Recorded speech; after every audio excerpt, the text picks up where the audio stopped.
Olá a todos. Gostaria de agradecer aos organizadores da Clariciana por esta oportunidade. Essa apresentação é parte da minha pesquisa de doutorado, intitulada Lugares e Não Lugares na Narrativa de Clarice Lispector, cujo objetivo principal é determinar e analisar as funções centrais dos lugares e dos não lugares na narrativa da autora. Aqui, proponho analisar os papéis do deslocamento e dos não lugares na configuração do espaço literário e na caracterização do protagonista Martim no romance A Maçã no Escuro. Refletirei sobre como o protagonista interage com e é modificado pelos não lugares presentes no texto e sobre como seus deslocamentos no espaço narrativo, devido à fuga, interferem na percepção dos espaços enquanto lugares ou não lugares. O espaço narrativo tem sido estudado na obra de Clarice Lispector por diferentes vieses, e de fato a importância da noção espacial em sua obra pode ser percebida desde o título de muitos de seus textos. Buscando fugir das dicotomias comumente adotadas nessas análises, tomarei o conceito de não lugar cunhado por Marc Augé como ponto de partida. De acordo com o autor, em um contexto de supermodernidade, em que há um excesso de tempo, espaço e ego, há o surgimento de espaços que não podem ser relacionados à ideia de identidade, relação ou história, os não lugares. Para Marc Augé, as ideias de lugares e não lugares estão entrelaçadas, e a possibilidade da existência de um não lugar está sempre presente em qualquer lugar. Teresa Sá acrescenta a perspectiva de Augé o fato de que um não lugar pode se tornar um lugar, e vice-versa, a depender da relação que as pessoas estabelecem com os espaços. Um hotel, por exemplo, pode ser um ótimo modelo de não lugar para os hóspedes, mas, por outro lado, é um lugar para as pessoas que trabalham nele diariamente. Além disso, como ela sugere, os não lugares estão diretamente relacionados ao deslocamento de pessoas, objetos e ideias. A Maçã no Escuro, o terceiro romance escrito por Clarice no exterior, foi criado quando a autora vivia em Torquay, na Inglaterra, e só finalizado quando ela morava em Washington. O lançamento do livro ocorreu apenas quando a autora tinha retornado ao Brasil, em 1961.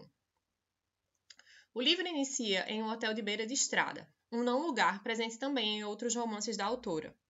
Em A Maçã no Escuro, trata-se de um hotel abandonado e no meio do nada. Cito: Há 2 semanas, aquele homem viera para o hotel, encontrado no meio da noite, quase sem surpresa. De tal modo, a exaustão tornava tudo possível. Era um hotel vazio, só com o alemão e o criado, se criado era. Martim, o primeiro protagonista masculino de Lispector, chegara ao hotel em fuga, e o fato de o hotel estar praticamente abandonado o isentava das interações típicas deste ambiente, que, ao tentar personalizar, uniformiza e despersonaliza. Nesse contexto, Martim não precisou interagir com quase ninguém, o ideal para sua situação.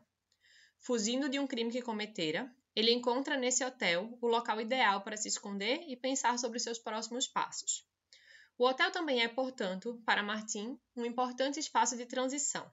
Cito: Enquanto não tinham construído a estrada nova, era por ali que passavam os carros e o casarão isolado não poderia estar melhor situado como pouso forçado para pernoites.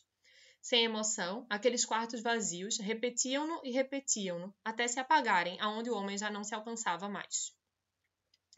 A percepção do hotel enquanto um não lugar se mantém, seja na repetição ou no vazio. Martim era apenas mais um hóspede, como qualquer outro, tanto que não lhe perguntam nada de específico sobre sua vida. Apesar dessa falta de particularização e identificação, e, consequentemente, a aparente impossibilidade de desconfiança por parte de qualquer pessoa que estivesse no hotel, Martim se mantém alerta e pronto para continuar sua fuga a qualquer momento.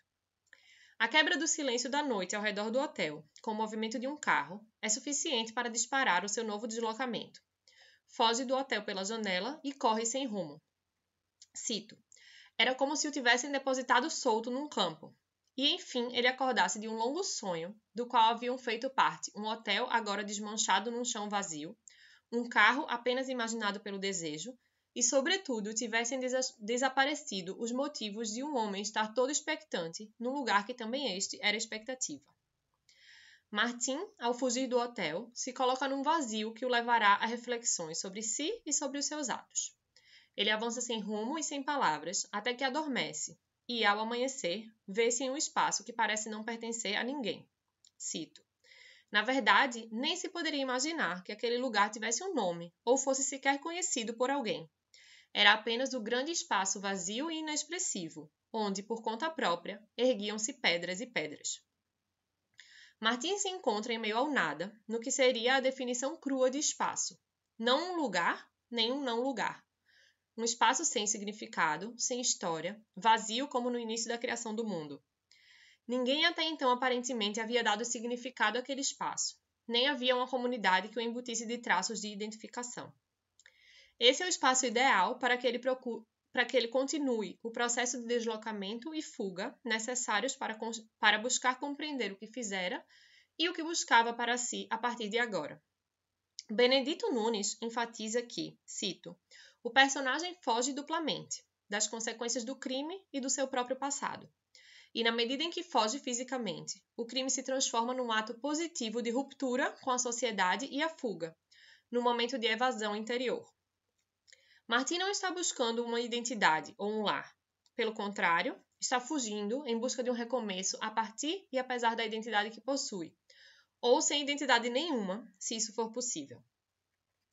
Não há, no primeiro espaço que Martin se encontra após fugir do hotel, o descampado, a familiaridade típica dos lugares antropológicos, caracterizados por Auger como identitários, relacionais e históricos.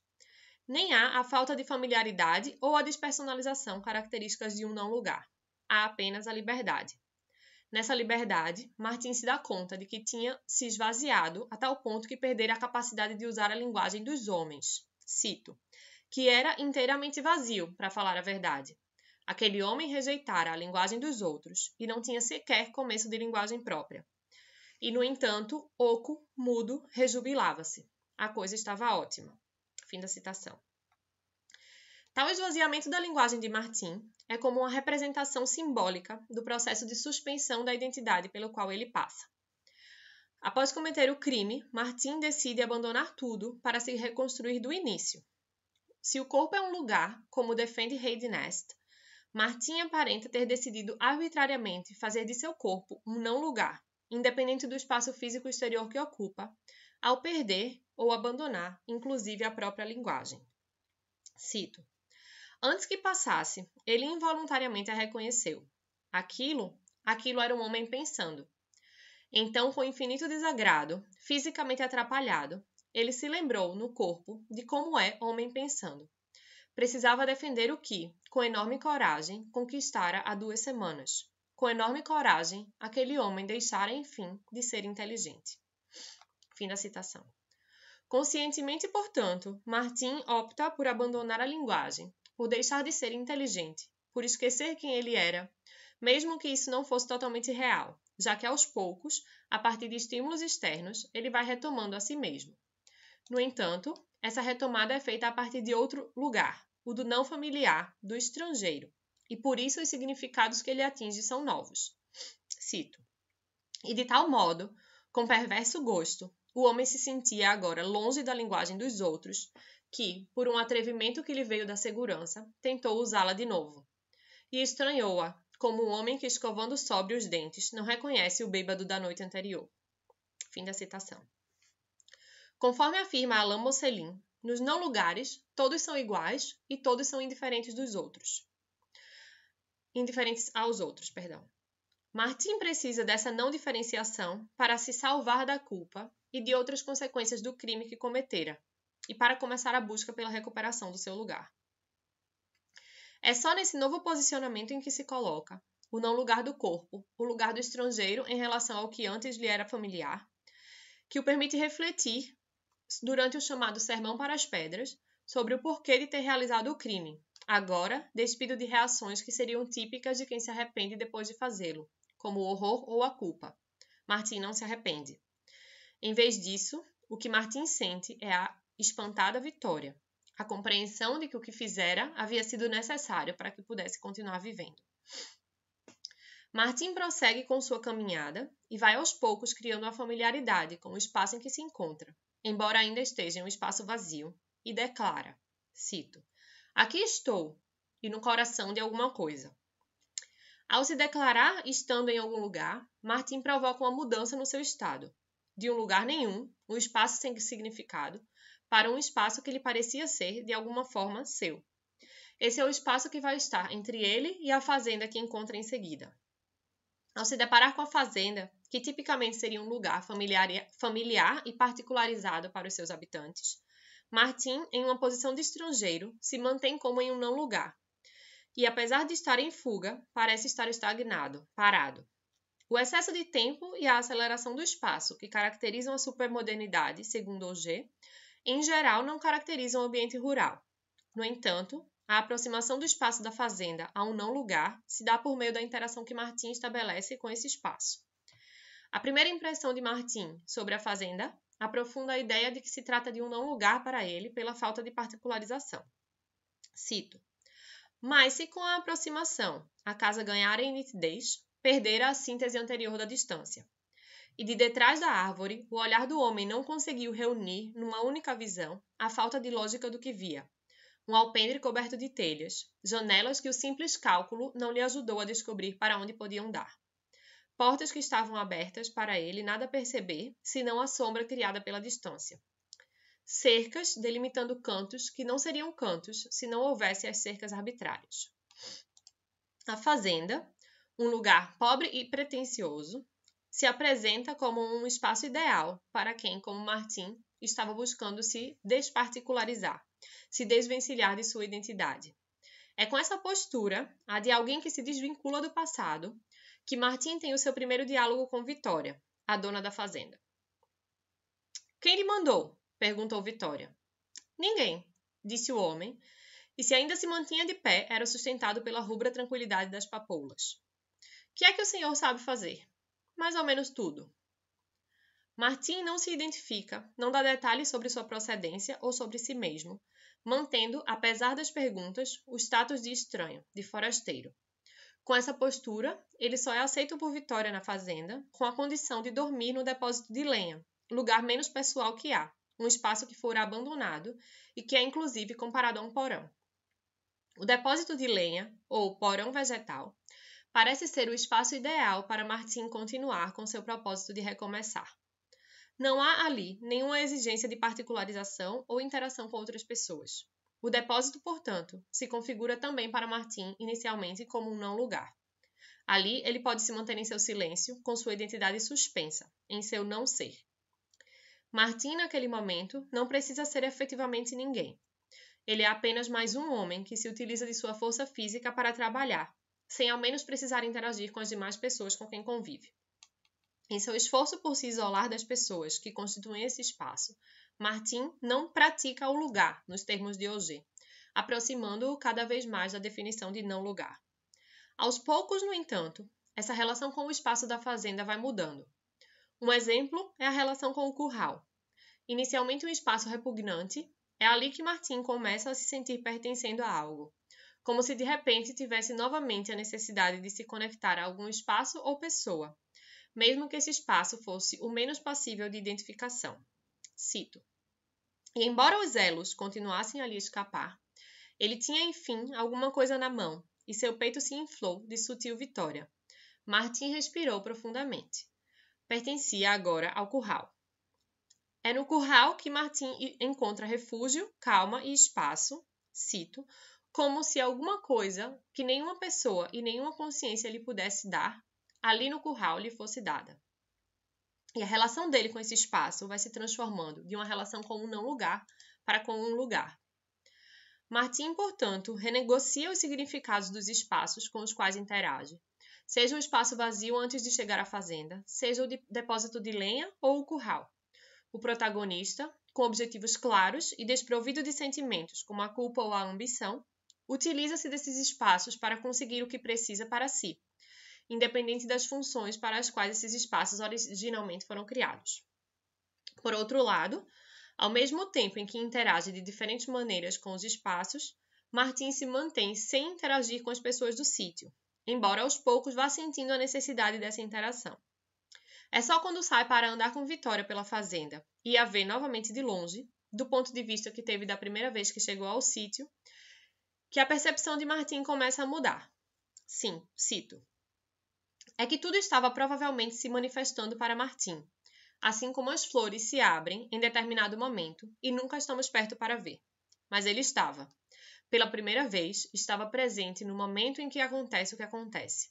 E ele era esse homem que pela primeira vez se dava conta, não apenas por ouvir dizer, mas inquietantemente de primeira mão. Ele era exatamente esse homem. O afastamento temporário do espaço do sítio, ao subir a montanha que o circunda, leva Martim a compreender o lugar e as pessoas de outra forma. Se antes podia se aproximar a visão de Martim sobre o sítio e as pessoas, a visão de um não-lugar, agora ele começa a ver cada mulher como uma mulher diferente, individualizada, e o sítio como um lugar com o qual ele tinha identificação e ao qual ele pertencia de certa forma. Conforme Elspeth Probyn afirma, às vezes é necessário estar fora para poder transformar os significados das relações com os espaços. Dessa maneira, durante o tempo afastado do sítio, ainda que curto, na interação com Vitória e na observação da interação entre ela e o espaço, Martim retoma as rédeas de si e percebe que não precisa pertencer necessariamente a um lugar, mas que, ao pertencer a si mesmo, poderá construir sua relação de pertencimento com os espaços à medida que interage com eles. Cito: "E nesse instante, foi como se todo um futuro ali mesmo se estivesse esboçando, e ele só fosse conhecer os detalhes à medida que o criasse. Martim passara a pertencer a seus próprios passos. Ele era dele mesmo."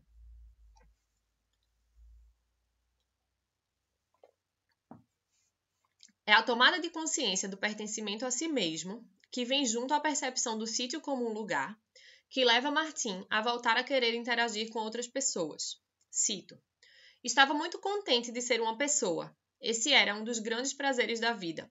E pela primeira vez, desde que fugira, tinha necessidade de se comunicar." Ao começar a se identificar com esse lugar, Martim começa a falar, a se reconstruir. Sente necessidade de voltar à encosta da montanha, fora do sítio, para recuperar o momento em que havia se reencontrado, e aproveita os momentos que tem para fazê-lo. Tal reencontro, entretanto, não se faz sem recuperar também as sensações de por que tinha fugido e os pesos do crime que havia cometido. Cito: "Chegara o duro tempo de explicação. Ali, antes de prosseguir, ele devia ser inocente ou culpado. Ali ele se julgaria, e dessa vez com a linguagem dos outros. Agora teria de chamar de crime o que fizera." Fim da citação. A ressignificação do espaço da fazenda é, portanto, essencial para que ele possa seguir refletindo sobre si e sobre seus atos. Sem essa mudança, ele estava, de certa forma, estanque e indiferente. O novo posicionamento de Martim em relação à fazenda dura até o momento em que Vitória vai fazer uma visita à vila e menciona um encontro com um alemão, que para Martim poderia ser o dono do hotel em que estivera hospedado e, consequentemente, gerar suspeitas de quem ele realmente era. A primeira reação de Martim é planejar uma nova fuga, mas em seguida percebe que não quer mais fugir, mas sim continuar se reconstruindo até que não seja mais possível. Cito: "Tinha pouco tempo e devia começar agora mesmo, por assim dizer. Da reconstrução do mundo dentro de si, ele passaria à reconstrução da cidade, que era uma forma de viver e que ele repudiara com um assassinato. Era para isso que o tempo era curto. Acho que não sou nada tolo", pensou fascinado. Ele podia ir ao encontro de uma ordem nova. Então, espantado, ele se indagou se algum homem fora alguma vez tão livre como ele estava agora. Nesse processo de reconstrução, fica mais clara a tomada do corpo como um espaço, no caso, o próprio mundo e a cidade, que ele precisou desconstruir completamente para poder recomeçar a viver e atingir o que ele considerava ser a liberdade plena, não precisar fugir para nenhum lugar. Para esse processo de destruição, o crime que ele cometera fora essencial. Não há nesse romance, principalmente durante o tempo de Martim na fazenda, um deslocamento constante, idas e vindas, nem a diferenciação entre vida rural e vida urbana. Há o deslocamento maior de Martim no início e os seus deslocamentos internos na fazenda ao longo do livro. Durante todo o seu tempo na fazenda, o movimento de Martim o leva a ressignificar os espaços, transformando-os de não lugares em lugares e vice-versa, ao mesmo tempo em que se permite mudar a si mesmo. Martin, portanto, utiliza o autodeslocamento e a fuga para poder renegociar os significados da própria identidade. Se, como Jacques Rancière afirma, o processo de identificação está diretamente relacionado com a espacialização, o personagem joga com os diferentes significados do espaço a partir do próprio deslocamento para poder desconstruir-se e só então continuar a reconstruir sua identidade.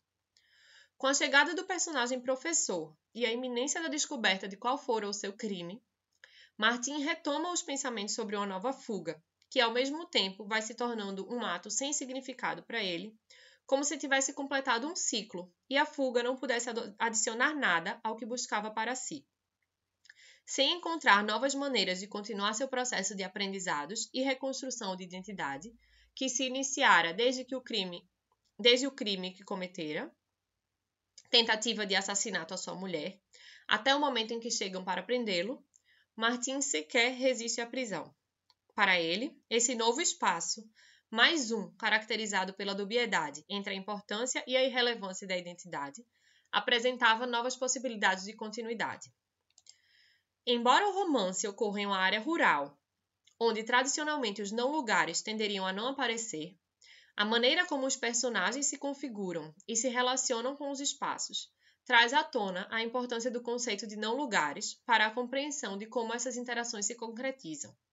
O que se percebe como um não-lugar no espaço rural do romance está muito mais ligado à relação que os personagens estabelecem com esses espaços do que a definições pré-estabelecidas, como em geral ocorre com os típicos não-lugares das áreas urbanas. No espaço rural, o excesso de tempo no não-lugar é menos relevante do que no urbano, e a questão identitária prevalece. A definição do que é um não-lugar na área rural se mostra muito mais flexível e dependente de interações. Desde a tomada do corpo como um espaço e um não-lugar, até a construção de novos significados para os diferentes espaços, vê-se que uma nova definição do que é espaço vai sendo construída no romance, de maneira diretamente ligada aos personagens, às mudanças que ocorrem neles e às interações que os mesmos estabelecem com os espaços, sendo modificados por esses espaços e transformando-os em uma via de mão dupla. Muito do que inicialmente era um não-lugar para Martin, por exemplo, vai se transformando e ganha o significado de um lugar, ao qual ele pertence e com o qual ele constrói relações significativas. Essa construção não se dá de maneira dicotômica, e sim flexível e conectada às complexidades que envolvem as diferentes questões de desenvolvimento individual dos personagens. Muito obrigada!